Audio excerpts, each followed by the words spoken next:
Welcome to Workbook Wednesdays with METAVarsity. Last time we looked at aspects of individual karma, and today we're going to look at aspects of family karma. So sit back, relax, and let's begin.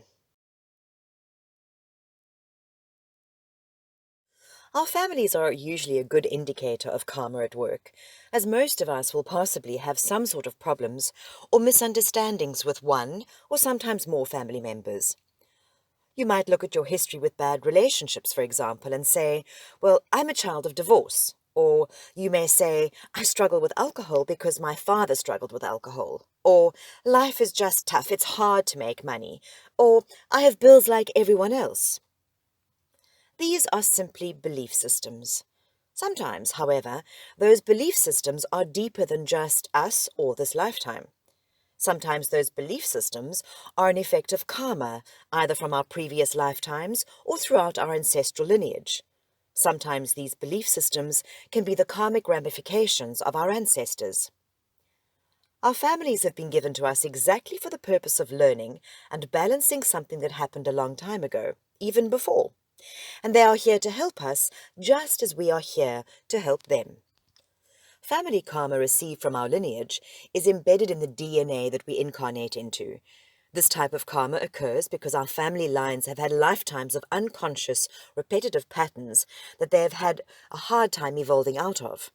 Generational or ancestral karma is easy to figure out. Just look at your family patterns.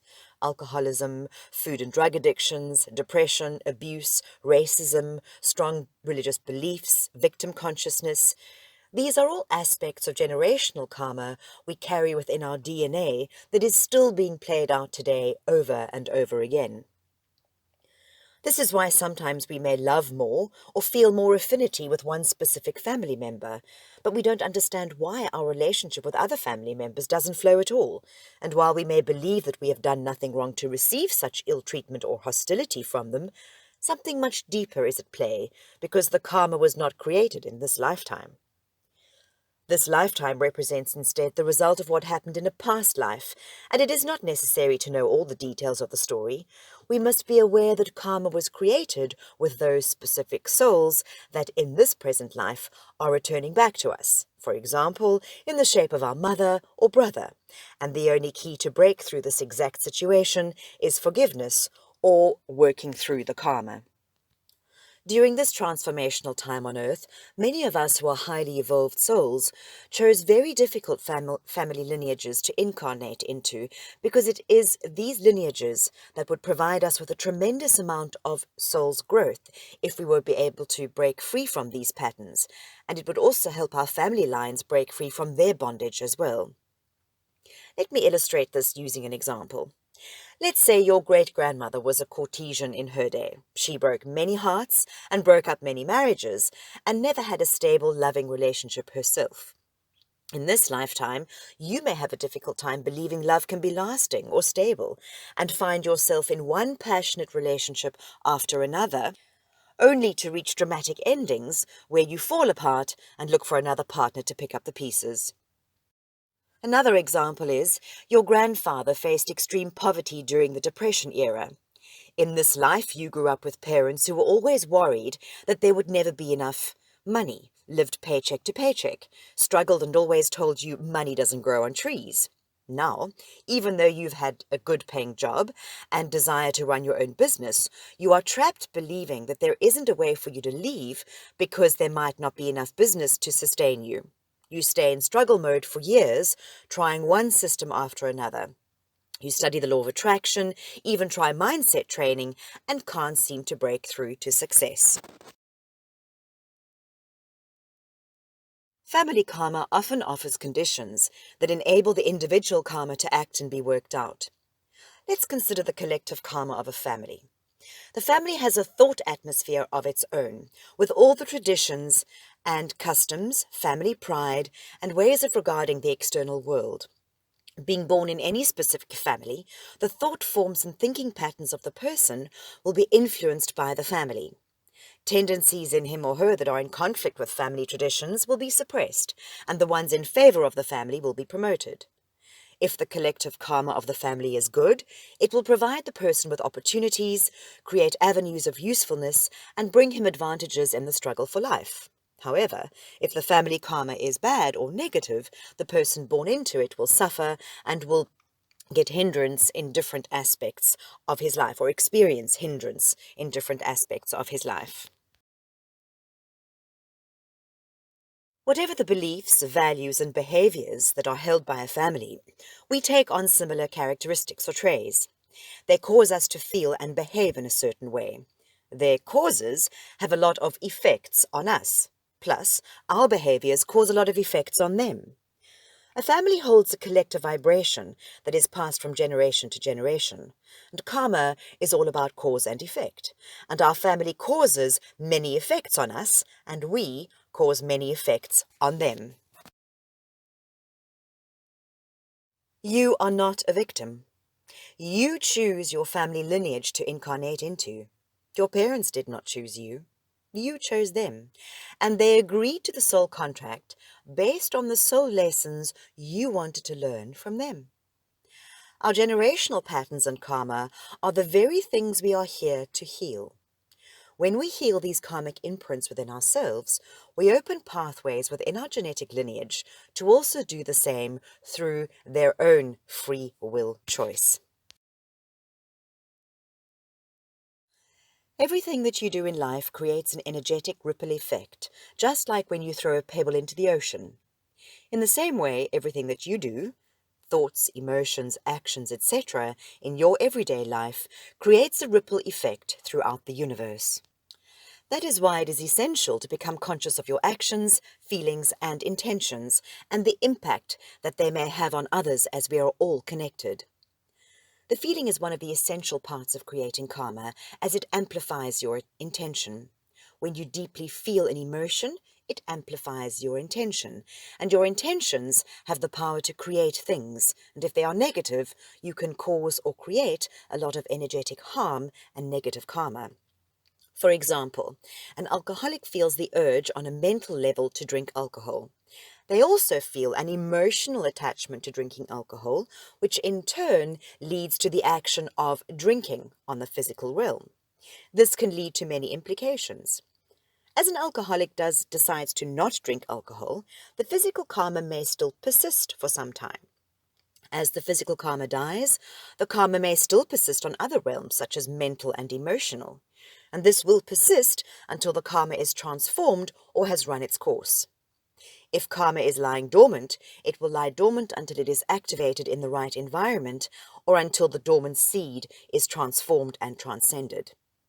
Where there is a negative energy, in other words, anyone with whom you've ever been engaged with in a negative cycle of action and reaction, that energy must be neutralized, often by its opposite, quite like an antidote.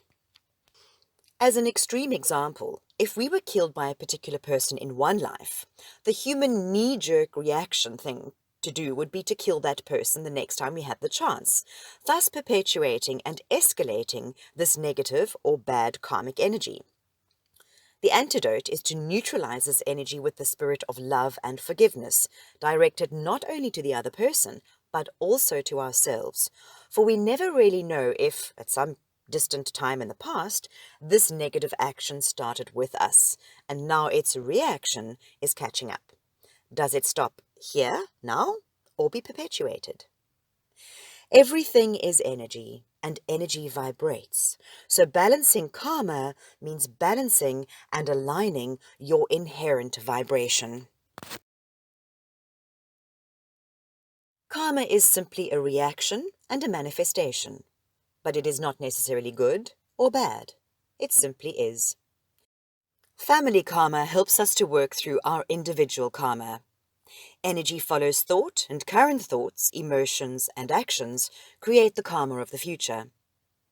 Intent and energy makes a huge difference with regards to good or bad karma. It is not necessarily the good acts we perform that create good karma, as much as it is the good intent and positive energy we perform such acts with. One can perform so-called good acts with bad intent and negative energy, but this might not result in the best possible outcome. With regards to the physical universe, certain purely physical acts can be done with any intent and energy and still give the same so-called good result. For example, if you press the on switch of your TV feeling anger, your TV would still turn on. But when you add the human component and the extra layers of nuance in feelings and emotions, things get a bit more complicated or involved. For example, it's the difference between saying, "I love you," to someone in a sweet, gentle, sincere voice and saying, "I love you," in a nasty, sarcastic, bitter voice. The words are the same, but the energy and the intent behind them are different. The recipient feels the difference and will react accordingly. So align your vibration and balance your karma. There are many ways to break family karmic ties, but in my many years as a healer and counselor, I have found the cord cutting exercise to be the most powerful. Also, asking your guides, angels, or whomever you feel is supporting you in this lifetime to give you the courage to be free from your soul family contract. You can also do guided meditations to access the Akashic records in order to resolve karmic family ties. So the process to follow is simply doing a prep technique if you're going to be doing meditation. And once you have finished your preparation technique, visualize the person or persons you wish to be emotionally and physically free from, or even mentally free from. Surround both of you in pink, loving bubble of forgiveness and compassion. Ask your guides to present you with karmic scissors. And look for the cords that connect you and the person or persons from heart to heart. Take those karmic scissors and cut the cords between you. Bless them and send them light. And before you step out of your pink bubble, I would fill the area that you have just severed energetic connections with or karmic connections with white light or gold light or pink light, just to speed up the healing process. You may have to do this many, many times, depending on how far back the karmic baggage goes and how deeply it is embedded in your life. But eventually, you will feel an energetic pop and a lightness about a situation or a person. And this means that the anger, resentment has been replaced, or whatever negative emotions you were feeling, or even the feeling of being victimized has been replaced, and you have almost finished the process of healing karmically your ties with that person or people. Thank you for joining us for Workbook Wednesday. Next time, we're going to be looking at another aspect of karma, our last aspect, and I'm going to leave that as a surprise. Before I go, remember, life is a series of choices. Choices lead to actions. Actions carry consequences. Action plus consequence is what we call karma.